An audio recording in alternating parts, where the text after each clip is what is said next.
बिस्मिल्लाहि वल्हम्दुलिल्लाहि वस्सलातु वस्सलामु अला नबिय्यिना मोहम्मद। अस्सलाम वालेकुम। कैसी हैं मेरी सारी किचन क्वींस? अल्हम्दुलिल्लाह मैं भी बिल्कुल ठीक ठाक हूँ। और वीकेंड की वजह से ज़रा छुट्टी होगी तो सोचा व्लॉग शेयर कर लेती हूँ आपसे। आज मैं बहुत इंपॉर्टेंट आपसे एक चीज़ शेयर करने वाली हूँ, अपनी स्किन केयर व्लॉग बना रही हूँ।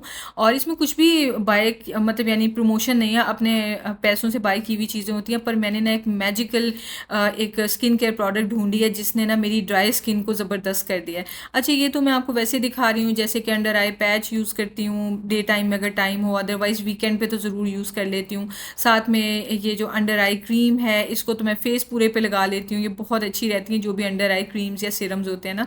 तो ये फेयर एंड लवली कभी कभी मैं लगाती हूँ, सुना है कि इसके अंदर स्टेरॉइड्स हैं, आई एम नॉट श्योर।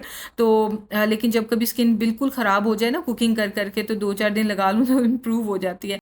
उसके अलावा जो मैं चीज़ें यूज़ करती हूँ ये ना मैं आई हर्ब से बाय द वे मंगवाती हूँ, मैं लिंक्स आपसे शेयर कर दूँगी। अच्छा, ये जो है ना मैं नायासिनामाइड और ग्लाइकोलिक एसिड, लैक्टिक एसिड ये सीरम्स वगैरह यूज़ करती हूँ। और साथ में ना कभी-कभी ये जो lactic acid sorry glycolic acid and salicylic acid pads हैं।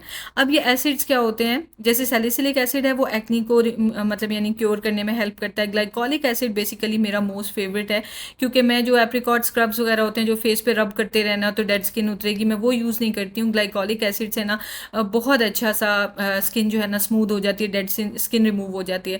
ग्लाइकोलिक एसिड के वो भी मिलते हैं, फेस वॉश भी मिलते हैं। जैसे मैं ये पैड यूज़ कर रही हूँ ना, तो ऊपर से जितनी रफ स्किन हुई होती है ना, एक दो दफ़ा ही रब करते हैं तो साथ ही वो स्किन रिमूव हो जाती है। तो वीक में एक दफ़ा इनफ होता है, रोज़ रोज़ नहीं करना होता। और मुझे आदत बन गई हुई है तो मैं एवरी 2 डेज़ यूज़ कर लेती हूँ। अच्छा, अब जो चीज़ है ना जो मुझे आपसे शेयर करने की बहुत खुशी हो रही है वो ये कि आपके घर के पास से जहाँ से भी कोई अच्छी एलोवेरा मिलती हो ना, जोन सा भी ब्रांड हो, एलोवेरा ले लें। अगर आपकी भी स्किन मेरी तरह ड्राई है और पोर्स जो हैं वो ओपन ओपन से लगते हों, तो जब हम ओमान गए हुए थे ना, तो मैंने क्या किया कि मैं ये एलोवेरा साथ ले गई। क्योंकि मैंने हर जगह यूट्यूब पे एलोवेरा का यूज़ ये देखा हुआ है कि भाई आप इसको फेस पे लगा लें, 10 मिनट लगा रहने दें, इसमें ये मिक्स करें वो मिक्स करें, और उसके बाद इसको 10 मिनट 15 मिनट बाद वॉश कर दें। पर आप मुझे देखें कि मैं रब करके इसको एब्जॉर्ब कर रही हूँ। मैंने ले तो ली हुई एलोवेरा, लेकिन मैं इसे यूज़ नहीं करती थी कि बहुत स्टिकी लगती थी और फिर इसको फेस से उतारना मुश्किल हो जाता था। तो जब ओमान गई ना तो मैंने वैसे ही पकड़ी और फेस पे लगा ली।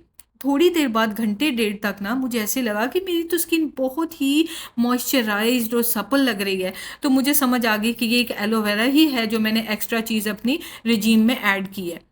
तो उसके बाद से ना मैंने सुबह शाम एलोवेरा यूज़ करनी शुरू कर दी हुई है, और पोर्स जो है वो क्लोज हो चुके हैं, कोई प्रॉब्लम नहीं है। और स्किन जो है ना वो एलोवेरा को पी जाती है, मतलब इस तरह से स्किन को ज़रूरत होती है। जितना मर्जी हम पानी पी लें, जितने मर्जी सिरम्स क्रीम्स लोशन जो मर्जी लगा लेना, ये एलोवेरा है भी बहुत सस्ती होती है, चाहे जोन सा भी आप ब्रांड ले लेना। और साथ में ये होती भी बहुत ही यूज़फुल है। तो आप ये ज़रूर ट्राई करना और मुझे दुआओं में ज़रूर याद रखना अगर मेरी तरह के आपके भी स्किन प्रॉब्लम्स हैं।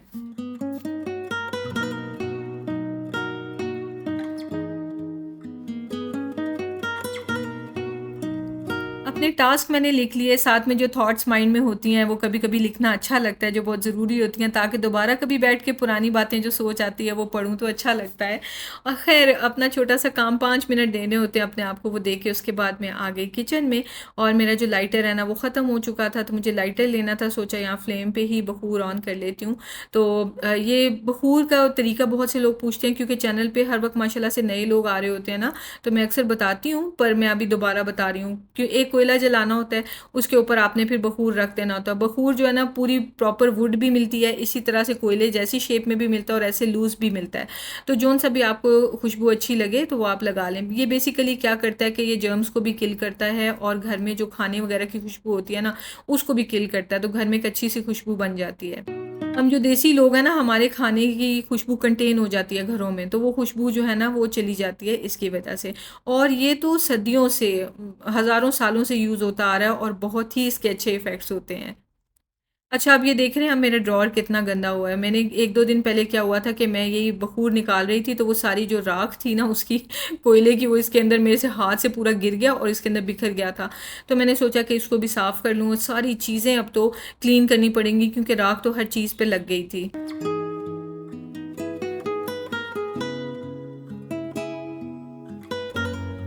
जूँ-जूँ यूँ टेक्नोलॉजी आगे जाए जा रही है और ज़माना आगे जाए जा रहा है ना, तो क्या हो रहा है कि हर चीज़ पे इतनी रिसर्च आती है ना कि अब हँसी आती है। करना वही चाहिए जो इंसान को ठीक लगता है। जैसे सदियों से ये बख़ूर जलते चले आ रहे हैं, पर अब क्या है कि जी इसका जो कोयला है ना, उसकी वजह से कैंसर हो जाता है, या इस वुड की वजह से कैंसर हो जाता है। लेकिन कोई ये नहीं बताता कि जो बारबेक्यूज़ बनाए जाते हैं, उसमें जो जो राख बनती है वो ज़्यादा ख़तरनाक होती है, ये कोई नहीं बताता। फिर क्या होता था, पहले ये था मैदा बहुत बुरी चीज़ है, मैदा नहीं खाना। उसके बाद ये हुआ अब कि आटा भी नहीं खाना, रागी फ्लावर जो है ना, बाजरे का आटा, आई थिंक वो बाजरे का होता है, बस वही खाना है, अब तो आटा भी नहीं खाना। तो अब मुझे ना हँसी आने लग गई है। मैं करती वही हूँ जो मुझे ठीक लगता है, सारी ज़िंदगी से जो चीज़ें चलती आ रही हैं वही ठीक हैं। हमारा दिल हमें सही बताता है, अल्लाह का नाम लेके शुरू करते हैं तो सब ठीक होता है। एनीवेज़, तो आपसे गपशप लगाते हुए ये सब कुछ साफ़ मैंने कर दिया। और ना ये भी मैं गिफ्ट मार्केट से लेके आती हूँ, वो जॉनसन्स बेबी प्रोडक्ट्स।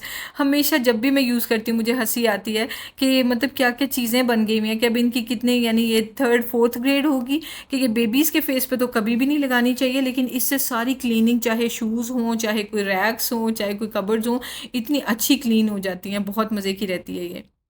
ख़ैर, मेरा ये फ़ेवरेट ड्रॉअर है, इसके अंदर ना सारी मेरी फ़ेवरेट जो है वो जितनी भी खुशबू है ना इसके अंदर हैं। और स्पेशली जो ओमान से लेके आई हूँ, मुझे बहुत अफ़सोस लगा हुआ है मैं कि थोड़ी क्यों लेके आई हूँ, मुझे बहुत ज़्यादा लानी चाहिए थी कि पता नहीं दोबारा हम कभी ओमान जाते भी हैं या नहीं।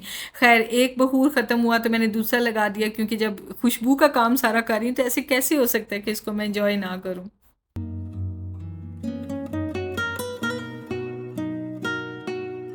पहले मैं डे टू डे गई तो वहाँ मैंने देखा कि अगरबत्ती टाइप की भी जो है ना वो इस तरह खुशबू मिलती है यहाँ पे। तो मुझे देख के हँसी आ गई कि हमें तो पाकिस्तानियों को तो सिर्फ़ यही कॉन्सेप्ट है कि बस मज़ार पे अगरबत्तियाँ लगी होती हैं। तो मैं लेकिन लेके ज़रूर आऊँगी, वो भी खुशबू वाली, इसी तरह ना बख़ूर स्टिक्स पे लगा होता है। तो लेके ज़रूर आऊँगी, कभी ट्राई ज़रूर करूँगी और आपसे शेयर करूँगी कि कैसी लगती हैं वो, उनकी खुशबू कैसी लगती है। क्या वाक़ई अगरबत्ती टाइप ही लगती हैं, या लेकिन या वाक़ई बख़ूर वाला इफ़ेक्ट आता है कि एंटीसेप्टिक भी होती हैं। अच्छा, अगर घर में जैसे ड्राई वेदर्स है ना ये, तो घर में एलर्जी के मसले किसी को, जैसे शहज़ाद को इचिंग का मसला रहता है ना, ऐसे स्किन पे इचिंग होती रहती है, बैक पे, चेस्ट पे इचिंग होती रहती है उनको, तो ये कि बख़ूर वगैरह लगाना शुरू करें ना तो ये इचिंग के प्रॉब्लम सॉल्व हो जाते हैं। इतना ये इफ़ेक्टिव है, मुझे पहले नहीं पता था। सऊदी अरब में रहते हुए मैं शौक से ही सिर्फ बख़ूर जलाया करती थी, पर जब मैंने जलाया और उसके इफ़ेक्ट्स देखने शुरू किए तो फिर नेट पे सर्च किया तो ये बहुत ही बेनिफिशियल होता है। तो बस ऑलमोस्ट एवरी डे या एवरी अदर डे तो मैं घर में इसको ज़रूर यूज़ करती हूँ। बस आपसे गपशप लगाते कि सारा सेट हो गया है। और ये कोयले जो थे पहले बड़े वाले रखे हुए थे, तो यहाँ से लेके आए हम ओमान से, छोटे वाले जो जल्दी जल जाते हैं, तो वो भी सारे मैंने एक बॉक्स में रख लिए हैं। और बस ये रेडी हो गए। फिर मैंने सोचा सेकंड और थर्ड ड्रॉअर भी देख लेती हूँ कि उसके अंदर भी कोई डस्ट तो नहीं चलेगी, वही राख वगैरह, लेकिन इनके अंदर कुछ भी नहीं गया था, ये सारे साफ़ ही थे। तो चले, मेरा एक्स्ट्रा काम नहीं मेरे पे पड़ा है, कि सब हो गया था।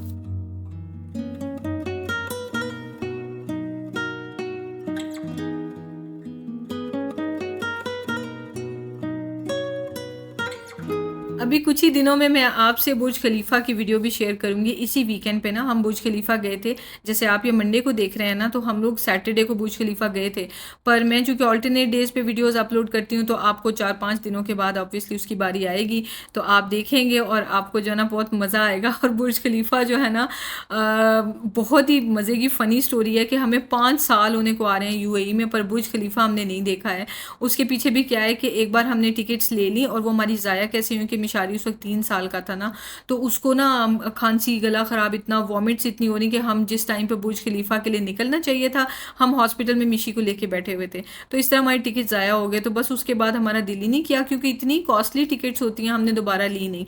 लेकिन साल में एक दफ़ा ना बुर्ज खलीफा पे टिकट्स की बहुत अच्छी सेल लग जाती है। जैसे नॉर्मली अगर 150, 400, इस समर वेकेशन में तो 400 की टिकट्स हुई हुई थी। नॉर्मली 150 पौने 200 दिरहम की टिकट होती हैं, पर इस वक्त अभी 90 दिरहम्स की टिकट थी पर पर्सन। तो हमने कहा ये मौका अच्छा है, तो चलें भाई टिकट्स बुक करें और बुर्ज खलीफा को ना भाग के हम भी एक दफ़ा हाथ लगा के आ ही जाएं। तो जैसे कहते हैं ना, जिन्हें लाहौर नहीं देखा और जमिया ही नहीं। तो उसी तरह बुर्ज खलीफा यूएई में रहते हुए नहीं देखा, तो ये क्या बात हुई। मुझे लिटरली इतने सालों से आदत पड़ गई हुई है, चाहे तो मेरे काम है, चाहे बच्चों की स्टडी है, प्लान है, कुछ भी है ना, मैंने सब चीज़ें नोट डाउन करके लिखनी होती हैं और लिख के रखनी होती हैं, और इस तरह से मुझे बहुत हेल्प हो जाती है। तो जो मेरी टू डू लिस्ट होती है ना, उसमें मैंने सारे टास्क लिखे होते हैं, जैसे विंडोज़ की डीप क्लीनिंग भी रहती है, साथ में ये जो थी मसालों वाली और ये जो दालों वाली बॉटल्स थी, तो इनको भी मैंने लेबल करना था। तो ये बस लिखे होते हैं, तो देखती हूँ कि किस दिन मेरे पास टाइम कितना है, उसके हिसाब से मैं फिर उनमें से एक टू डू लिस्ट में से टास्क चूज़ कर लेती हूँ। तो ये खैर मैं लेकर आई हुई थी गिफ्ट मार्केट से, और ये लेबल्स आएंगे बड़े मज़े के हैं, 2 दिरहम के बहुत सारे 60-70 लेबल्स आएंगे। तो इसके ऊपर बस परमानेंट मार्कर से नाम लिखती जाऊँगी और फिर बॉटल्स पे लगाती जाऊँगी।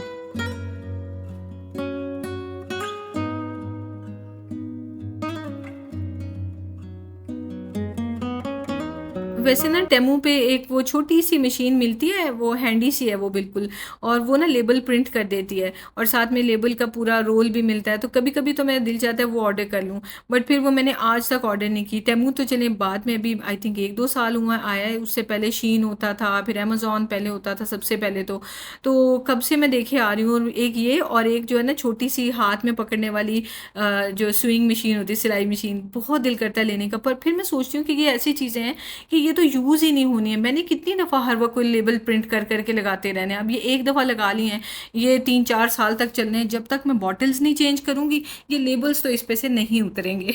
तो बस इस वजह से नहीं लेती, पर बहुत प्यारी प्यारी सी चीज़ें मिलती हैं। तो आप मुझे बताना, आप सबको भी इतना ही शौक है ऐसी छोटी छोटी चीज़ों का, या नहीं?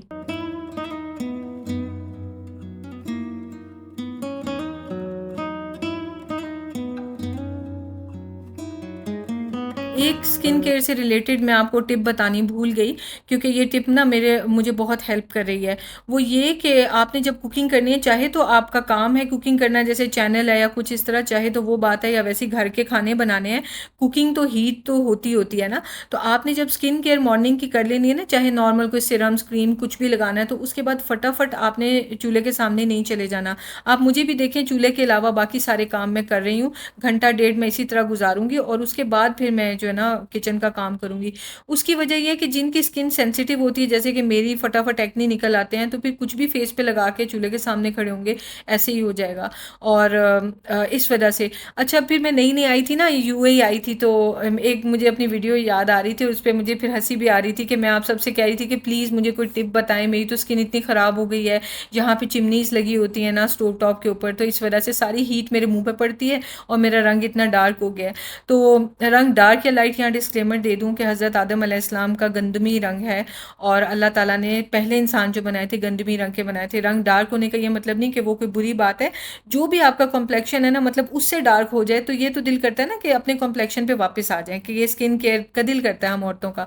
तो खैर, वो किस वजह से हो रहा था कि जितनी मुझे लग रहा था मेरी स्किन खराब हो रही है हीट की वजह से, उतना ही मैं फेस पे चीज़ें लगा लगा के, और काम तो मेरा सारा कुकिंग का है, तो मैं चूल्हे के आगे खड़ी हो जाती थी।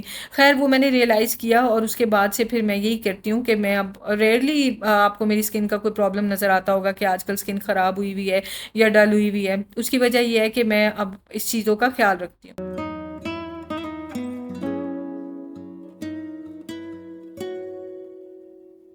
ये जो कॉर्नफ्लावर है ना, बस इसका बहुत मसला होता है, जितना मर्जी केयरफुली इसको हैंडल करने की कोशिश करेंगे, उड़ उड़ के यहाँ वहाँ ज़रूर गिरता है। एक कॉर्नफ्लावर और एक कोको पाउडर, उसका भी मुझे बहुत हैरत होती है कि जब ये फैक्ट्रीज़ में ये चीज़ें बनती होंगी तो कितनी यहाँ वहाँ उड़ती होंगी। मैंने शहजाद से बोला, तो शहजाद कहते हैं लो फैक्ट्री है वो, ऐसे कोई हैंड मिल तो है नहीं, वहाँ पे ये सब चीज़ें हैंडल होती होंगी। ऐसे नहीं कि सब लोगों के पूरे पूरे के पूरे वाइट हुए फिर रहे हैं कॉर्नफ्लावर लग के। पर फिर भी सोच सोच के हैरत होती है कि ये चीज़ें कैसे मतलब बनती हूँ, मैन्युफैक्चर होती होंगी। एनीवेज, तो बस अकेली होती हूँ, तो बस इस तरह की चीज़ें सोचें आती रहती हैं। अच्छी बात है, कोई गंदी सोचें, नेगेटिव सोचें नहीं सोचनी चाहिए, कोशिश करनी चाहिए। और कुछ दिन बाद हम लोग ना वीकेंड पे देख रहे थे, जैसे ये कपिल शर्मा शो, कितना मज़ा आता है देख के, हंस हंस के पागल हो जाते हैं। और ज़िंदगी का यही नाम है कि हंस खेल के गुजार लें, और अगर बोर हुए हैं तो कुछ ऐसा देख लें जिससे खुशी मिले। तो खैर, उसमें हमने ये नोट किया कि जितने एक्टर्स जो इतने इतने बूढ़े हो गए हुए हैं, लेकिन वो इतने यंग क्यों लगते हैं, क्योंकि वो हमेशा कहते हैं कि हम हंसते मुस्कुराते रहते हैं। सो मच सो कि आप अक्षय कुमार को देखें, आई थिंक अपने लेट 40s में या 50s में है, पर वो ऐसे लगता है जैसे 30s में है। तो बस वही चीज़ है कि खुश रहने की कोशिश करनी चाहिए। एनीवेज, आपसे बातें करते करते ये भी काम हो गया, और अब मैं मूव करने लगी हूँ बेकिंग की तरफ। बेकिंग के लिए ना मैं बनाने लगी थी ब्राउनीज़ और डोनट्स दोनों, क्योंकि ब्राउनीज़ का दिल चाह रहा था शहज़ाद का और तिहामी का, इन दोनों को ये बहुत पसंद है। मैंने आपसे वैसे क्रिंकल टॉप ब्राउनी भी शेयर की हुई है रेसिपी, यानी जो क्रिस्पी टॉपिंग होती है ना जिसकी, लेकिन जो मेरे घर में आप ज़्यादातर बनते हुए देखेंगे ना वो है केक की ब्राउनी। केक और ब्राउनी का मिक्सचर मडी सी जो होती है वो इन लोगों को बहुत पसंद है। तो मेरा दिल चाह था डोनट्स खाने का, पर इन लोगों का ब्राउनी का दिल था, तो पहली बार मेरा दिल किया कि मैं दोनों चीज़ें बनाऊँ, क्योंकि मुझे तो बहुत ही डोनट्स की क्रेविंग हो रही थी और शहज़ाद फरमाइश कर दें और वो मैं इग्नोर कर दूँ, ये तो हो नहीं सकता। तो मैंने सोचा कि पहले ब्राउनी बनाती हूँ और उसके बाद अगर हिम्मत रही, ना थकी हुई, तो चलो मैं डोनट्स बना लूँगी। मेजर तो सारी चीज़ें मैंने शौक़ से करके रेडी करके रख ली, पर मेरे जो डोनट्स हैं वो नहीं बन सके हैं क्योंकि उसके बाद इतना टाइम नहीं बचा था। मिशी तो खेलने गया हुआ था फ्रेंड्स के साथ, हामी अपने फ्रेंड से गपशप लगा रहा था और मैं शहज़ाद के साथ बैठी गपशप लगाती रही, बस उसमें टाइम गुजर गया। और फिर उसके बाद मैं आई किचन में, मैंने सोचा कि वीकेंड है ना, तो शहज़ाद के लिए ब्राउनीज़ तो बना दूँ, क्योंकि हम लोग वीक में एक ही दफ़ा मीठा बनाते हैं ना। तो आज तो मैं काफ़ी अर्से बाद डबल मीठा बनाने वाली थी, डोनट्स एंड ब्राउनीज़, पर मैंने सोचा ये ज़्यादा ज़रूरी है, ये कर देते हैं। हस्बैंड तो फरमाइश ही कभी कभी करते हैं और जब फरमाइश करें और मैं पूरी ना करूँ, ये नहीं हो सकता। तो खैर बटर, पानी और कोको पाउडर को मैंने मेल्ट किया है। या आपने रेसिपी देखी हुई है, सिवाय उनके जो सारे चैनल पे नए हैं इसलिए दोबारा से बता रही हूँ। मैं डबल बैच बना रही हूँ, इसलिए 4 एग्स डाल रही हूँ और ये काफ़ी ज़्यादा बन जाती हैं। तो आपके लिए सिंगल बैच की रेसिपी शेयर करूँगी जिसमें 2 अंडे डलते हैं। साथ में मैंने शुगर डाली, वेनिला एसेंस डाला और ब्राउनीज़ के लिए आपको हैंड मिक्सर ही, ये बस हैंड विस्क है ना, यही काफ़ी है। आपको वो इलेक्ट्रिक मिक्सर लेने की ज़रूरत नहीं है यूज़ करने की। अच्छा, और मैंने ना इसको ठंडा होने दिया है, क्योंकि ये अंडे हैं ना, तो अंडे में गरम-गरम ये हम कोको पाउडर वाला डाल देंगे तो अंडे पहले ही पक जाएँगे। तो उसको रूम टेम्परेचर पे आने दिया था चॉकलेट मिक्सचर को, और फिर इसको मैंने डाल दिया। और अब फाइनली इसके अंदर डाल रही हूँ मैदा और साथ में बेकिंग सोडा और सॉल्ट।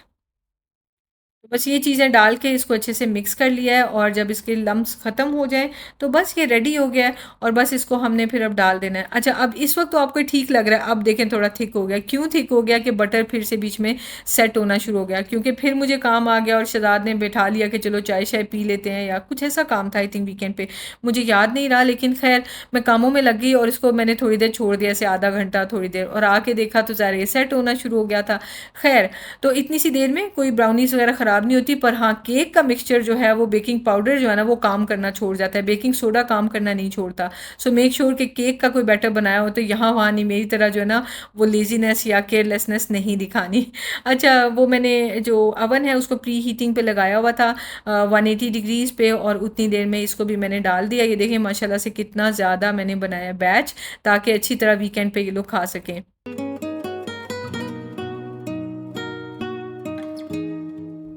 ये रेसिपी अलहदा से भी आपको मिल जाएगी, पर मैं इस वीडियो के comment section, sorry description box में भी ये सारे इसकी अवन टेम्परेचर और इसका टाइम, सारा इंग्रेडिएंट्स मेंशन कर दूंगी।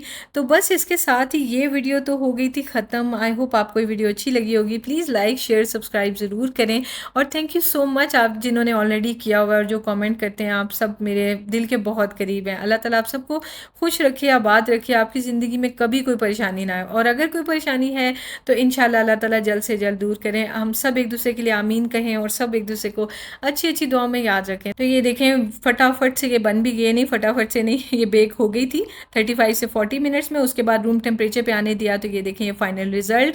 बीच में आपको ये चॉकलेट चिप्स मेल्ट हुए हुए नज़र आ रहे हैं और इतनी मज़े की, ये देखें डेंस सी ये केक की ब्राउनी होती है। ज़रूर ट्राई करना। मिलते हैं नेक्स्ट वीडियो में। टेक केयर, अल्लाह हाफिज़।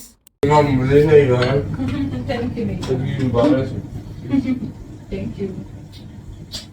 नहीं मजे के केक और ब्राउनी और कुकीज, जो भी डेजर्ट आप सोच सकते हैं अच्छी होती है, सारा को मिक्स करके जो मैंने बनाया है इतना मजे का। ये तो मैंने 1000 टाइम्स खाए हुए थे हमें। अच्छा, लेकिन ये उसका नहीं होगा जैसे वो बनाते हैं। काफी अरसे बाद बनाई थी इसलिए। हाँ, ये वही है। ये बड़ी मजे की है। Thank you. Thank you. ये सही है कि आपको लग रहा है कि मैंने कुछ नहीं बनाया। एक्चुअली इट्स बीन मंथ्स, पता है लास्ट टाइम जब बनाई थी उसके बाद। मजा आ गया खा के, इतनी मजे की है मेरी। Thank you.